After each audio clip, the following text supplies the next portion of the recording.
Hey, and welcome to another episode of the Anxiety RX podcast. I am very excited today to have a very special guest with me who saw my book early on and helped me put it into the world.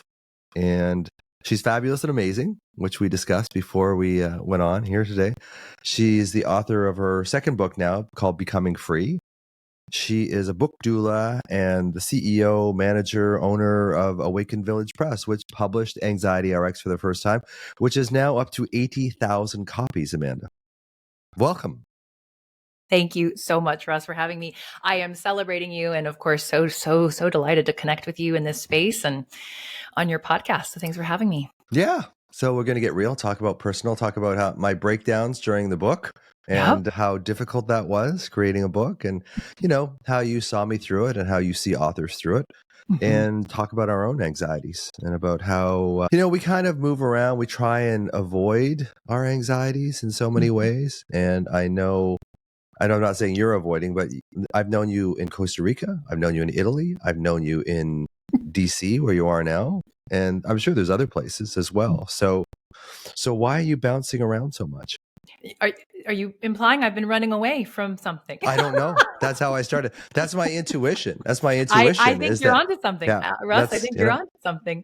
I think I was for many years. I don't think I would say I was running away from something so much as chasing after something, which has a very similar sensation. And as an anxious attachment style, that actually fits me more than the avoidant running away. I would chase the thing out of anxiety for if I don't, it will forever elude me. It will forever be something that I will never have. And I think there was some very real unconscious, of course, patterns of that for a while, though I addressed just a couple of them in my new book. But it is this idea that I think, I was talking to someone the other day, and I think you might appreciate that. You probably already know this, but time is what creates anxiety. This idea that the minute we start a clock, oh my, I have an hour left. I have 10 minutes left. I have 20 years left. I have 1 year left.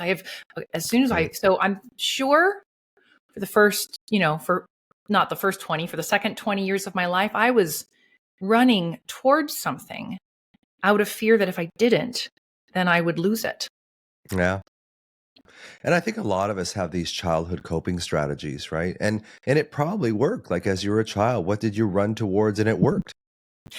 Oh man, that's a great question. I would run to theater. That was the first thing that just came to me. Right. I became a performer, which was it was constantly changing. I mean, there was always another show, another performance, another thing, right? So I got to keep running out of the house and into, connection with other people, being seen, being in the spotlight. Yeah. And what cues you like when you're in a place? Because I've seen you bounce around quite a bit. So what cues you? It's like, screw this place. I'm out of here. Like, oh, you're going to like this. Okay, good. Go ahead. Because again, I do talk about this in my latest book. And it's so funny how this is immediately connecting. I didn't know how much it would. The minute I start to feel deep connection for a place, I start getting scared. And I feel like it's time to go. It's actually the deep connection. So when I say I'm chasing things, of course I'm also running away from something, right? But I don't experience it that way consciously. I remember in Costa Rica, I'd been there for a little over 2 years. I remember feeling this deep, deep sense of belonging and connection to these people that I was developing really like big feelings for, like family, like familial feelings for. And I knew my time in Costa Rica would eventually have to come to an end. Right. And so I just beat it to the punch and I left. So are you one of those people that breaks up with someone before they break up with you? Okay. Although I haven't had a chance to do that in a long time. So that's maybe an old pattern. My new patterns are just, not even letting someone start dating me to break up with. Right. Yeah. Well, as you know, I do a lot of my work intuitively, right? So if I get into spaces that are a little uncomfortable, just say, hey, let's just talk about something else. I'm here for it. Yeah. So I guess I want to go into my book a little bit about how in 2019, I kind of had this idea for this book, which is in front of me right now, which I'm going to hold up. Yes. There it is. There it is. Yes. So beautiful. So Yeah. And I also had the idea of writing it in 108 short chapters, like Eat, Pray, Love. So I mentioned that to you, and you told me it's going to take us a little longer if we're going to do it in this framework. And it did, but it's been really worth it, and just sort of having you see me through it, because I've done the second edition now. So I've sent the second edition off to the publishers in the UK and the US.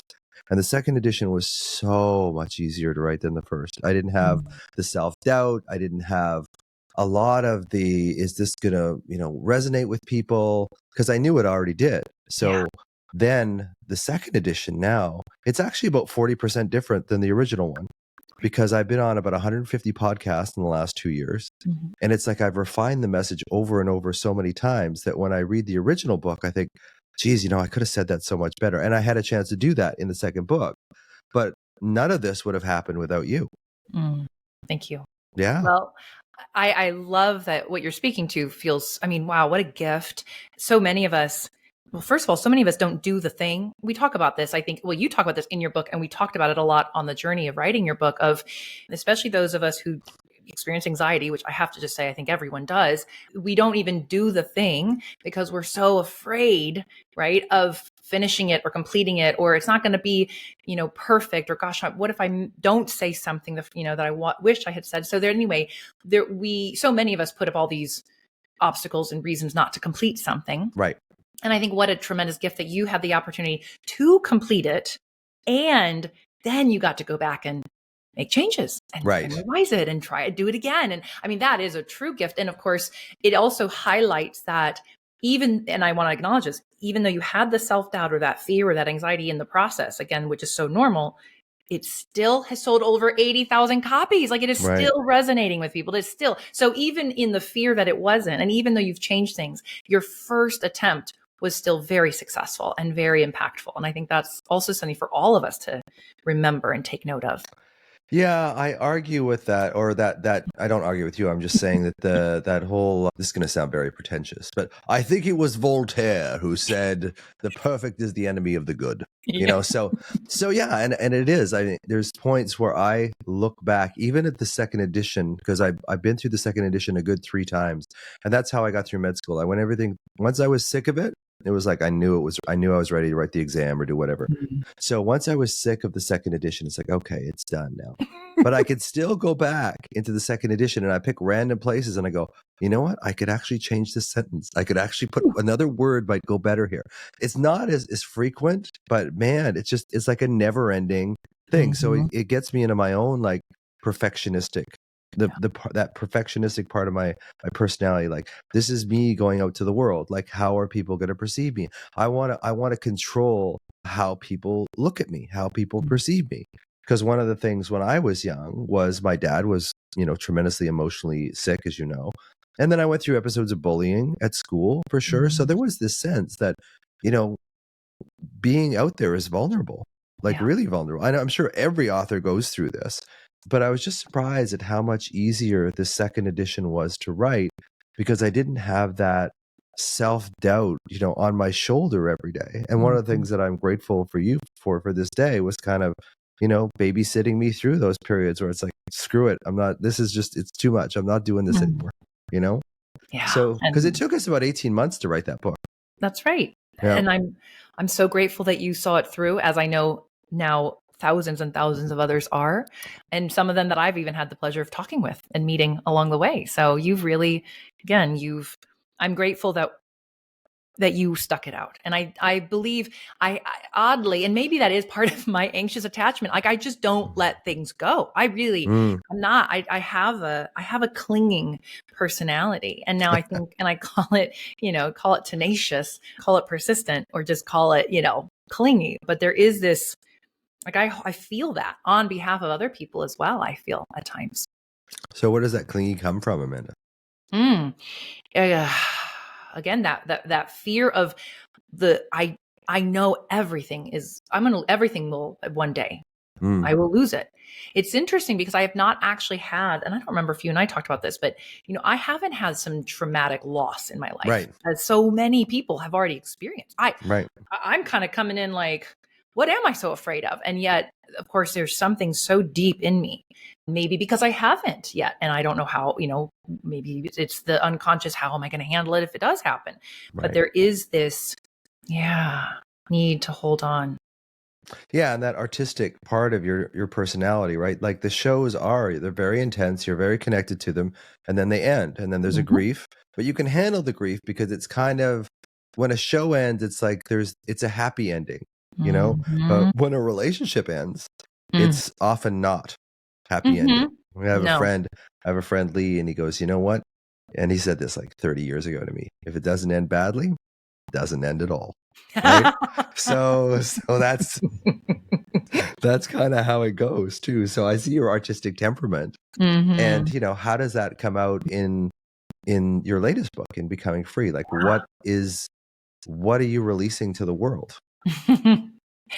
It's so amazing. I just even said, I hold on to a lot of things, and in a way, that's what this whole book was about, is the fact that for so long, actually, I refused to hold on to like, I used to think freedom or non-attachment, right, meant not to hold on to anything. Again, this whole book explores, what does all of this mean? What does attachment mean? What does non-attachment mean? What does it mean to let go? What does it mean to be free? And I think through all of this, probably because of my theatrical upbringing, because I actually did experience divorce at a very young age. I mean, I was 24 when I was divorced. And so I actually had some things in my life early on shape my perspective of how things go. And essentially, I realized that I, again, unconsciously then didn't hold on to anything. I mean, again, other than relationships. So I have like this, I was holding on to relationships, but there was, I was getting rid of stuff. I was leaving apartments. I was quitting jobs. I was moving. And so there was this, I didn't feel as attached to things, or I believed I wasn't attached to things. But one very wise person at one point said, Amanda, you're attached to non-attachment. And I thought, was that me? Attached to like I was so attached to not being attached to anything. Yeah, true. Yeah. Like I was above that. It's like I was better than being attached. I was like, oh, geez. Right. So again, I really spent the last nearly decade exploring, what does that really mean? And so now, the subtitle is From Letting Go to Embracing It All. So I can feel everything and be with everything and still, feel free. So that's the evolution. Yeah, well, that's what I talk about too in healing from anxiety. Like my little mantra is like sensation without explanation, right? Because we're so quick to go into our heads and find a solution for something. And I put solution in quotation marks there. So that's what I do, is like I just go into, if I'm feeling angst about something, or even if I'm feeling happy about something, it's like, where do I feel that in my body? Can I allow that sensation? Because so often we don't pay any attention to the good feeling. We just assume that that's going to last forever, and we know it doesn't. And then it's funny, like a bad mood can last days to weeks, but a good mood lasts about 12 minutes, right? So it's kind of how our brains are wired. And if we can sort of bypass that compulsion to believe that we can think our way out of a feeling problem, we can start seeing a whole bunch of things that actually come out into view that we never would let ourselves see before. I was talking to a friend of mine yesterday about this too, is that he says, well, you have this blind spot. And I said, well, so do you, not to sort of become 5-year-olds. But it's like, we don't see our blind spots. So we either have a counselor or a friend or whatever that can show us that, or we just go about our lives and just keep making the same mistake over and over again, wondering why we're just not evolving. And that we have this huge unconscious blind spot that we don't want to touch it. So when we go into sensation without explanation, we can kind of, it's kind of a way station. We can go into that feeling in our body surrounding whatever thought that we're telling ourselves, and see if we can metabolize it.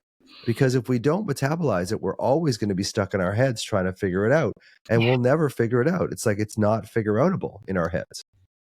That is exactly it. I think that was what I started really noticing, is how much of my life I've been trying to figure out. I think that's why I really resonated with you and the topic of your book so much, because it really made sense. It resonated with me. I feel like lately I've been shown thing after experience after experience that I just can't make sense of. It's as if it's having to I'm having to learn that some things just don't make sense. And as an analytical person, as an intelligent person, which we both are, that's really hard to swallow. And I think that's to your point, that is the sensation without explanation. I think and that's so brilliant. That's something, of course, that's so useful from your book and your teachings. And I've been just putting it into my other words. I listen to a lot of Alan Watts, so he's sort of playing in my head. Yeah. So he's very much an informant of this text. And so he talks about, life is insoluble. We cannot solve it. It is not to be solved. And so that's where I try to just come back into, all right, maybe I don't need to figure this out. Can I just be? Can I let it be? That was my mantra. Let it be. Let it be. Which is the same as sensation without explanation. Yes. So one of the other things that I say, when something doesn't make sense, that's when you go into sensation. That's exactly sensation. That's what you do, because you're not going to find the answer in your head. You're not going to find peanut butter in a tree. You're not going to find, I don't know, you're not going to find a printer in a hardware store. Don't look for something that isn't there. But when we were children, typically, and when we were kind of victimized, when we were in situations that were out of our control, the only place we had to go was our heads. We could only dissociate because our body held all this old trauma and all this old pain. So what we have to do, in my opinion, is go back to that sensation and just dip our toe in it. Come in. You don't have to, people say, oh, you have to sit in your trauma. You don't actually. You have to go into it, and you have to willingly go into it. And that's the thing about what I like about cold plunges, is that you're putting yourself in this painful situation, but you put yourself there, right? Yeah. Whereas when you were a child, you didn't have there was no choice in the matter. So when you put yourself into pain and you stay there, and then when I come out of the cold water, it's like, okay, I've got 15 more seconds. I can't just get out. I've got 15 more seconds. And at the end of 15 seconds, I can get out. And it's like, that builds capacity and resilience in your nervous system that shows you, know what, I can handle discomfort. Because typically what happens to those of us who are anxious is we assume we can't handle the discomfort, and we run up into our heads every time. And if the issue is this sensation in our body, and every time we feel that sensation, we run up into our heads, that sensation never gets dealt with. It never changes because we never spend enough time with it to change it. If only I could apply this to when I first date somebody. Okay, there you go. That'll be our next book. I'm like, I guarantee it will be. Yeah, though, it's so funny because I love a cold plunge. I'll go in that thing for 3 minutes. Yep. No problem. The minute I feel the discomfort of, am I going to hear from this guy? Like, is he going to? I really want to text him, right? Oh, I need to, and I feel all this discomfort because all of it is simply uncertainty. It's and I mean, and then of course some traumas and wounding in my body. And at the end of the day, it's just because I don't know what's going to happen. Right. I don't know what's going to happen next. Uncertainty. It's unknown. And that discomfort feels so unbearable, which is what triggers my anxiety, my anxious attachment style. And it's so fascinating. So I'm thinking, it's really the area of my life where I have the most anxiety. And I mean, I can live with like $50 in the bank account and be like, it's fine. Everything's gonna be fine. I don't know where it's coming from, but it's coming. It's like every other area I've not mastered, but I have come into some deep knowing. Knowing. And you put me in front of a boy, I clam up. Yeah. I don't even clam up. I just start vomiting. Vomiting. Well, here's a big question for you, Amanda. I'm going to just dump this on you. Now you can handle it. So what did love mean to you when you were a child? Like, did you feel safe with love, or was it something that was really uncertain? Because for me, with my dad, I mean, I loved him. He was great in so many ways, but then he would go psychotic. So what I learned was unconsciously, hey, it's not safe to trust love, right? So there's no wonder I've been divorced twice, right? Like it's one of those things that if that's what you grow up with, and then you so badly want it at the same time, and then we develop these fantasies like this love interest is actually going to heal my anxiety, when it's really up to us to heal our anxiety. And then it's funny, then the love comes to you. It's so weird, the energy that we put out, avoidance, anxious attachments, all that kind of stuff. It's so funny. Like, people don't come together at random. And it is an energetic. And I know and I'm going to answer your other question here in a second, but I'll just say that it's like I'm aware enough to know that once the energetics in my body shifts, I will attract exactly what I'm looking for. Yeah. And yet I can't force it. Like I cannot force the energy to shift, right? Which is another part of I need to figure this out. Well, do you know what you're looking for? I mean, I'm sorry to interrupt you, but that's the thing. I think we know what we want, but is that really what we want? That's very Alan Watts. Do you know what's in life, or is it something that's outside of you? And why are you looking for something outside of you when it's already inside? That's my Alan Watts impression, and my cold is certainly helping with that. You do sound awfully similar. I'm like, did he just return from the dead? I do believe I know what I want, but we're going to put a pin in that. I'm going to come back to it because I actually want to answer, what did love mean as a child? Exactly. This is a fascinating question. It's a big question. I love my parents dearly. And if my mother listens to this podcast, you know my mother, I'm sure she'll be very fine with me saying this. Yeah. I'm just now putting a little piece of the puzzle together. This is why I want to say it. I grew up listening to her and probably witnessing it as well, tell me that she did not love my father. And yet they were in this marriage. I mean, they've been married 50 plus years, 55 years.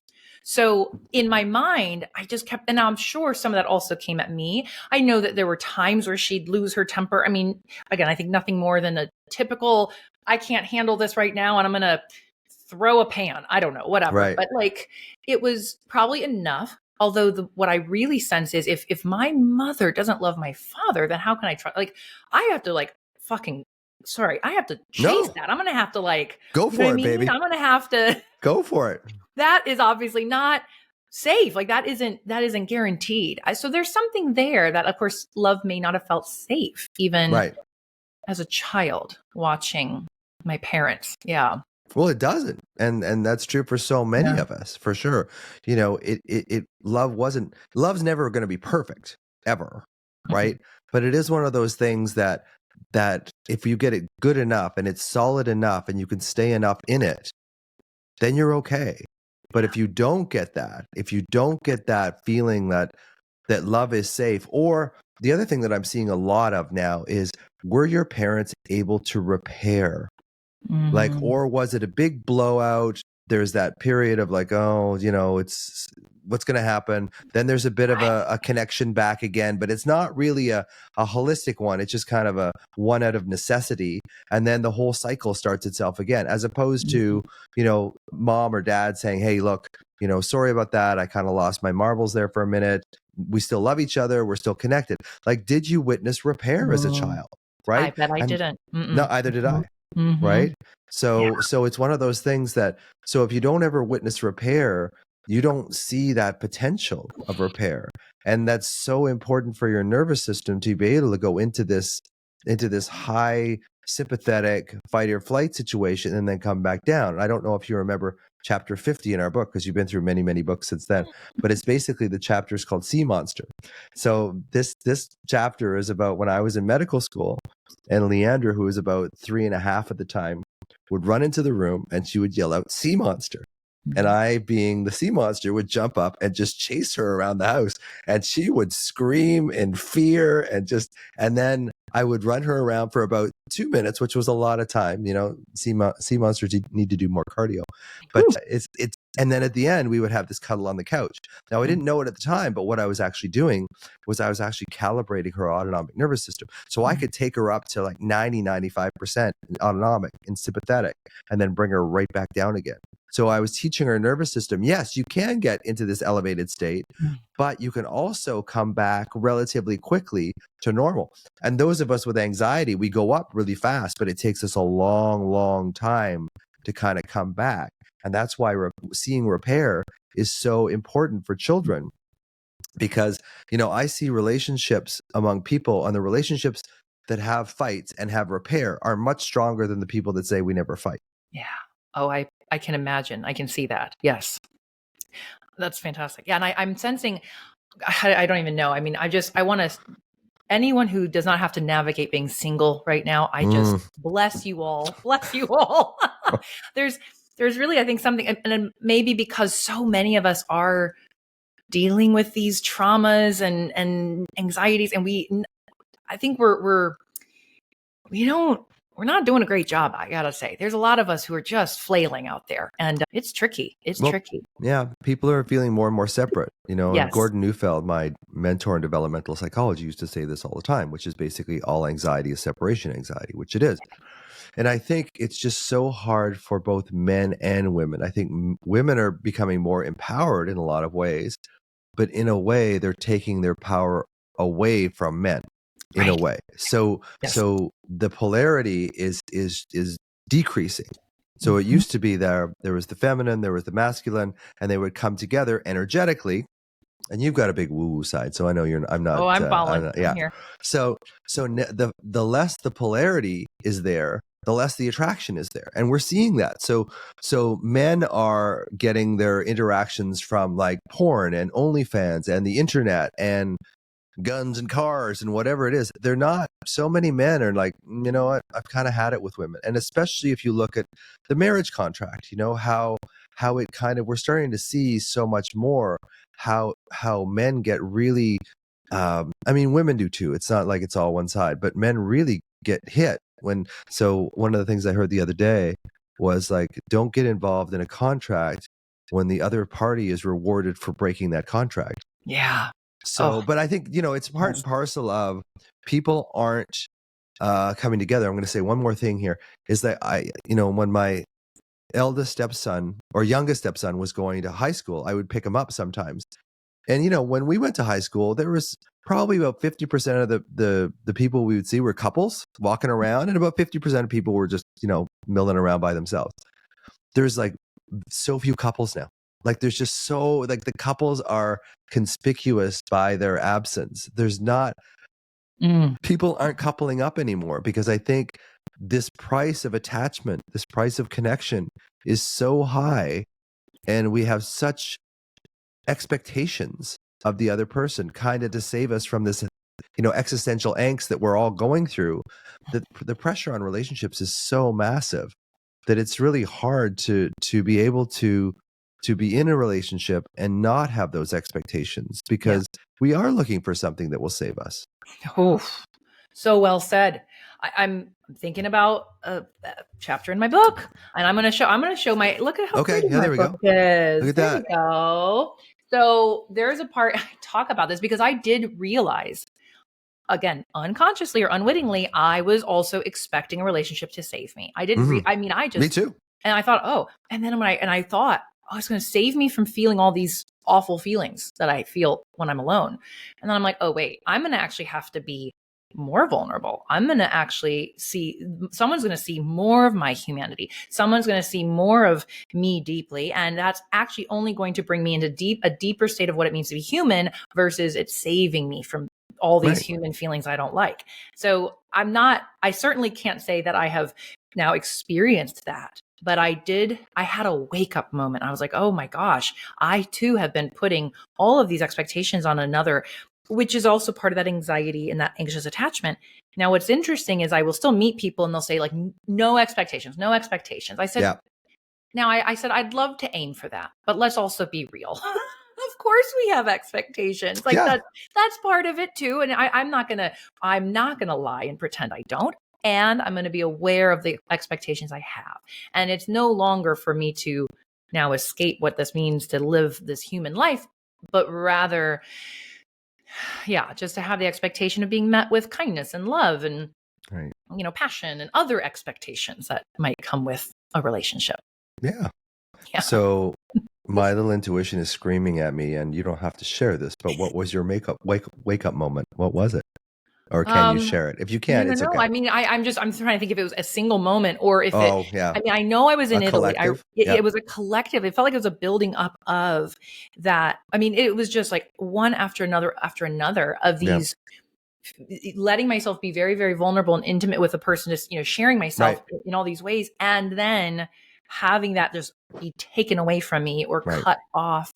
And I think just this over time and reflection and spending a lot of time alone going, wow, what I now see what I'm really afraid of. I'm actually afraid of someone.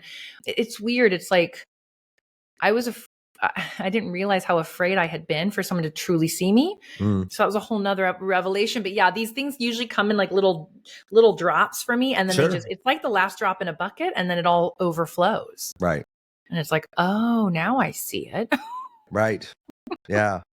And then still, you probably don't fully see it either, because it's so emotionally close to us. You know, I have that program too. And I've talked about that on the podcast before. It's like, it's all going to get taken away from you, because that's what I would have as a child. My thing was like, things would be going pretty well. And then, you know, for 12 months or so, my dad would be better. And then all of a sudden he would start to go manic or start to go depressed again.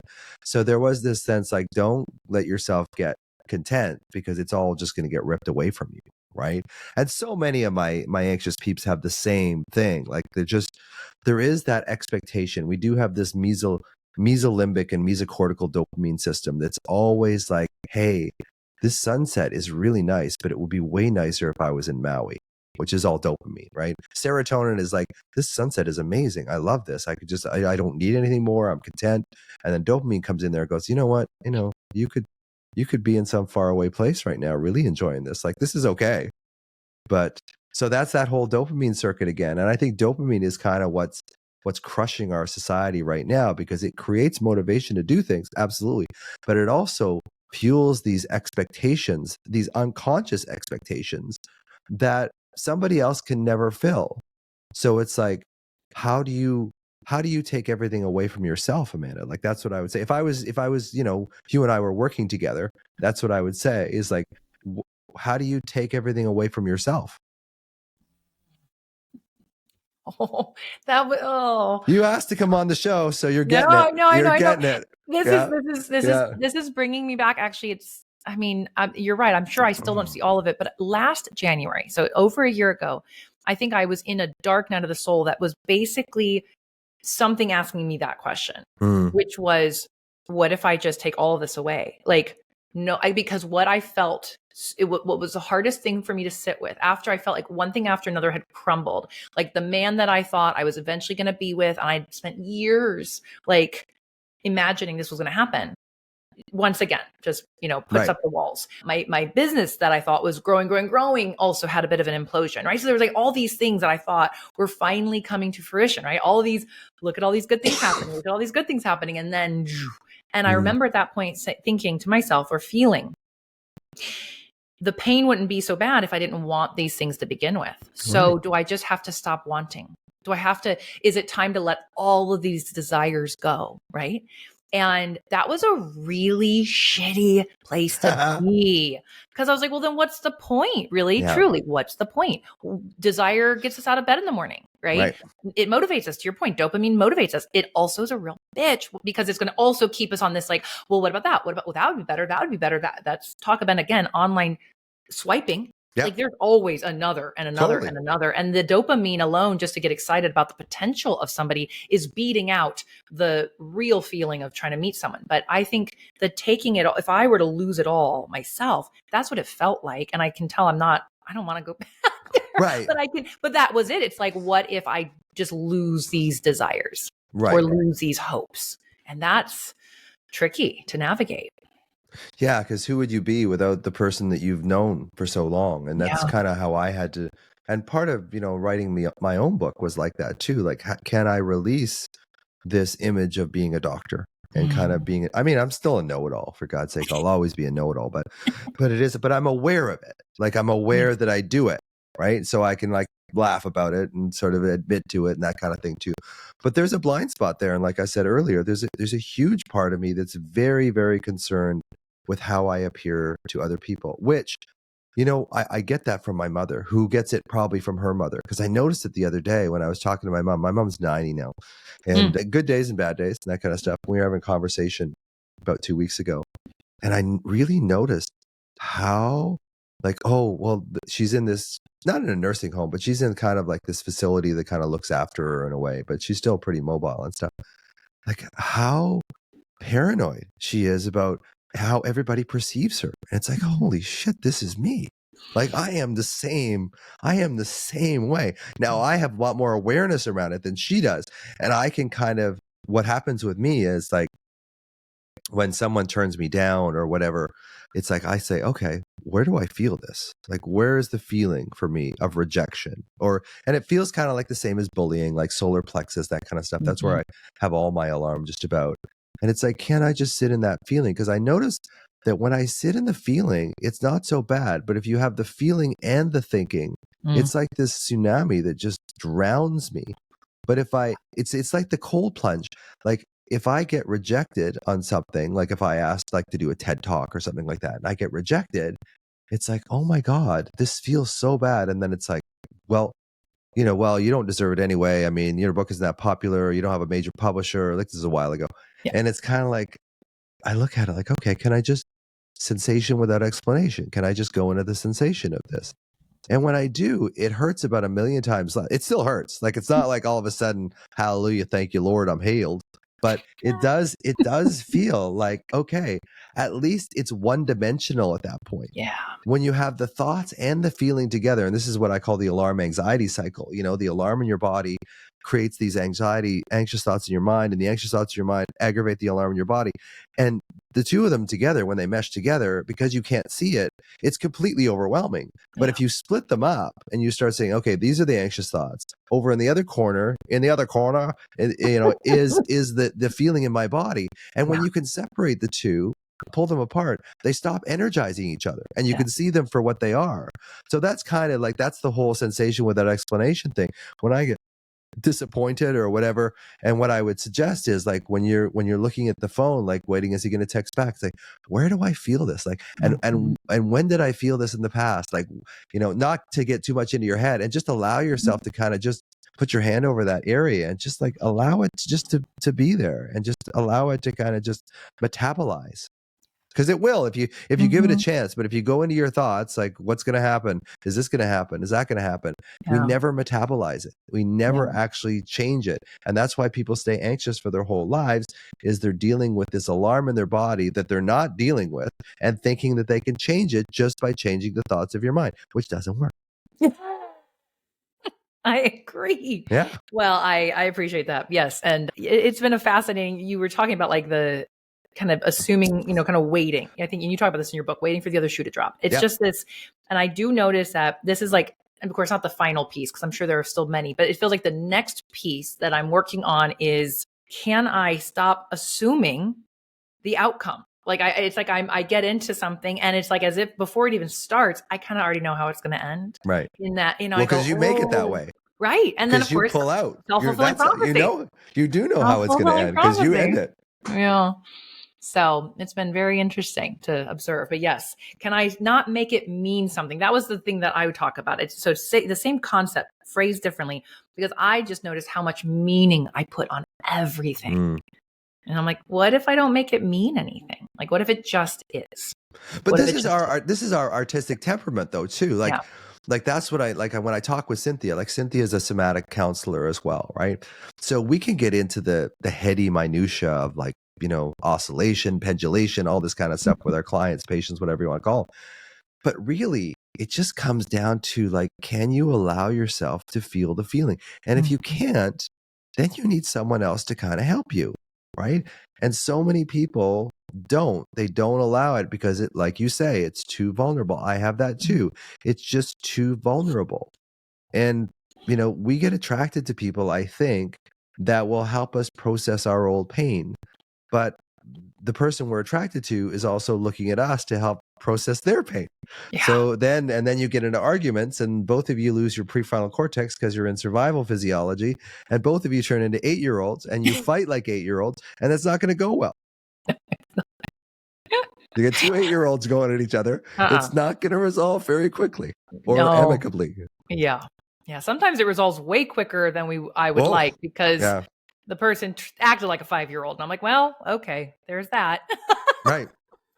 Well, Cynthia and I have pictures of ourselves around the house. I'm about 8 or 9, and she's about, I'd say, probably around the same age. And sometimes if we're arguing about something, which doesn't happen that often, but luckily we get a chance to repair reasonably quick, easily and quickly. Good. But I'll go look at that picture, and it's like, this is who I'm dealing with right now. I'm dealing with a 10-year-old girl, right? And then she knows that with me too. Like, I'm dealing with an 8-year-old boy. So it's so much easier to be compassionate to a child than it is to be compassionate to your partner or your spouse or whatever. So I think it's, you've always impressed me having this artistic temperament. And I think we as artists, we want to know, like it's kind of like poetry. Like poetry is about as close to language creating emotion as there is. And I think acting is another way of doing that too. But it's like, can you just, we're good at feeling emotion, us actors, but are we good at feeling it in our own lives? We're good at putting it out there. Like I would love to, and I think that's why a lot of actors do what they do. I think they have a lot of trauma in general, and they can kind of act it out as another person, right? It's almost perfect. Yeah. But eventually it's going to catch up with you and you have to deal with it for yourself. Yep, I agree. So what's the book about? Like what's the book before we wrap up? Like what is the book? Yes.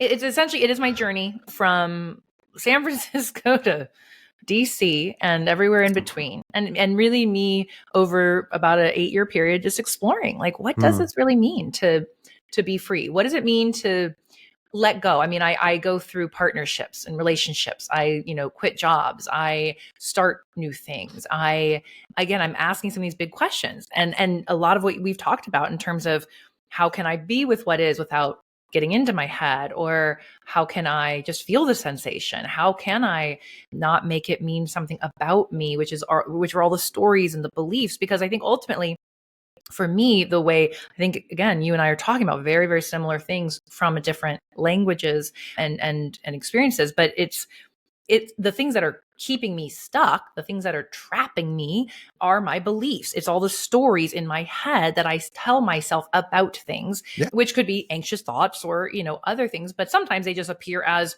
a thought I'm having or a story or a belief I've held. And it's me throughout the book looking at each one of those and saying, is this really true anymore? Again, without then reactivating, without having to figure it out. And that was actually part of, I talk about this in the preface. I was nearly complete with the book. And then I heard Alan Watts say something about the downfall of mankind was when we became self-aware. And I thought, shit, I did it again. I just got so self-aware that I've now caught myself in a whole nother trap, and I wrote a whole book about it. But I forged ahead, and I realized that, like you said, once we're aware of the thing, like being a know-it-all, or for me being hyper self-aware or analytical about everything in my life, because I have such awareness around it, doesn't mean I don't do it anymore, but I was able to do it with a little more grace, a little more humor, a little more compassion for myself. And so I finished the book, and I'm very, very proud with how it turned out. And so, yes, what it says on the back is, it says, true freedom is found in embracing all of it and not believing we can choose our way out of half of it. So it's, we don't get to just have, again, the happy moments that last 16 minutes. And then, we do experience all of it. And I think a lot of, for me, anxiety and other things like that are us trying to avoid half of it. Totally. Yeah. That's one of the issues that I write about too, is that, anxiety is one of those acceptable emotions when you're a child and you're traumatized, or you don't see things going the way that you want them to. Anxiety becomes an explanation. And then what we do is we narrow any extreme emotion, love, fear, whatever, and it all gets railroaded down into this path of anxiety. And then you hear people say that, anxiety and excitement are exactly the same in the brain. They're not, but they're close, But that's the thing, is like, we'll allow ourselves to feel anxiety because we're familiar with it, and what human beings equate familiarity with security. So we go back to this feeling of anxiety, which doesn't do us any favors, really, because what the anxiety does, what the alarm does in our system, is it just fires us up into more thinking, which is getting us away from the ultimate feeling, which is what we have to process. And the little analogy that I'm working on right now is like, if you had a toaster, and the toaster would only work for 3 seconds at a time, and then it would be off for 3 seconds. How long is it going to take you to toast that frickin' piece of bread? It's never going to get toasted, because you're going to press it down. It's going to heat up for 3 seconds. Then it's going to go down. Then it's going to heat up for 3 seconds. Then it's going to go down. So the analogy, the way that I draw the analogy is, it's like, if you don't actually go into the feeling and stay with the feeling and allow it to toast, you're never going to get a final product that makes any sense. So you're always going to be stuck in your head. And that was me for 30 plus years, right? So I think it's just understanding your own patterns, being compassionate with yourself. Like one of the things I wrote in the book was ABCs, right? So be aware early, like, okay, I'm watching for this guy's text. Okay, that's my tell. That's my trigger. Okay. So okay, now I go into instead of like going into my head, I go into my body and my breath at that point. I put my hand over my alarm. I have compassion for myself. I have connection with that little child in me who saw her mom not connected to her dad and doesn't want to repeat that same thing over and over. But again, it's like can I stay with that feeling and just allow the thoughts to come in like a parade and just allow them to go by. Like, don't give them credibility. And it's like the old story that I tell about having two 15-year-olds in my office, a male and a female. And you know this story, right? I love it. So I say, hey, Amanda, well, maybe I shouldn't use Amanda. His first name. Hey, Jane, you might be pregnant. Now, Jane's going to freak the hell out, right? Now, if I go in and I go say, hey, Jake, you might be pregnant, he's going to just laugh because he doesn't believe the thought, right? So they're just thoughts until you believe them. And once you believe them, then that's when they create the alarm. That's when they create the pain. And it's like, the pain is pointing you towards something that you haven't processed yet. So, being able to let go is like being able to allow yourself to go through it. And we need help. Sometimes if you've had like emotional, physical, sexual abuse, you're going to need some help. It's not like something, you can read my book or do my program and it's going to heal you. You're going to need somebody else to re-engage their social engagement system and yours, and you link together and we heal together. And that's the whole paradox, is that we look for someone to help us heal, and the right person can do that, but the wrong person is just going to make things worse until you realize, I'm not going to do this anymore. Yes, that feels very true. I will just say, and actually the next book will probably absolutely address this or get into it, but I feel I've come to a point where I can no longer heal what I know I deeply need healing on my own. And I don't mean I need to hire a therapist. I mean, I'm sure that could help, but it's not even that. I mean, having a person in a relationship with me, because that is right now where so much of that like lingering trauma triggers are, right. That I do believe that's where the work really can happen, and in a beautiful way. So yeah, some people, of course, also need therapists. I'm not saying I, never have or never will. It's just in this one area, it's like, ooh, that's going to be the thing. Like, right. That might be the only thing that really gets me to a fully, if ever fully, I don't even know if that's even possible, but just getting to a place where I'm less activated than I am now. Yeah. And I do think that there is this sense that we will meet this magical other. And that's all dopamine and oxytocin. Yeah, and for the first 12 weeks, it's amazing, because it dulls the pain. It dulls the alarm. But then after 12 weeks, the oxytocin drops, all that kind of stuff. And now you're like, okay, now I'm faced with connection, and this is not safe. If connection isn't safe, it's going to come up. So it's just being able to kind of see that. So it's just, I think really, it's being able to see it so you don't have to be it. And you will keep being it for a long time, but it's just being able to kind of look at it in awareness and like, okay, this is my pattern. Like one of my patterns is a know-it-all, like I said. And it's like, okay, do I have to do that? It's like, no, I can release that. The other thing I used to do all the time is I used to get into the conversation that I was a doctor as early as I possibly could. It could be like, I'm checking in for a flight. It's like, I'm a doctor, oh, that should say Dr. Kennedy, and it's like, now I just watch myself, and it's like, I would see the urge to kind of go, if someone says, oh, thanks, Mr. Kennedy. Like it used to be, oh, that's Dr. Kennedy. I didn't go to evil medical school for 6 years to be called Mr. Thank you very much. And now it's like, I see myself. It's like, yeah, now I don't have to bring that up.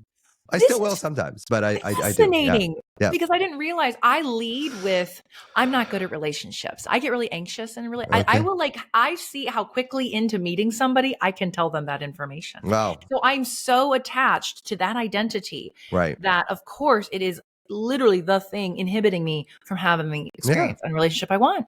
So if you can be aware of that before you're having your next coffee date, that this is what I normally say, and this is the urge that I would have to say it, but where do I feel that sensation? And just, put your hand over it and say, I'm not going to say it this time. I'm just going to see what happens. And your body may freak out because that's your comfort zone, right? But you're also kind of testing the other person. And I think early on, that's how couples form, is they kind of do these unconscious tests back and forth to each other. Like, are you going to help me with my old trauma? Are you going to become this magical other? And I think so often, it's like my old joke about, when your soulmate becomes your cellmate, right? Because you think that this person is going to be like the be all. Oh my God, you just got to spend every minute with them. They're amazing. They're fantastic.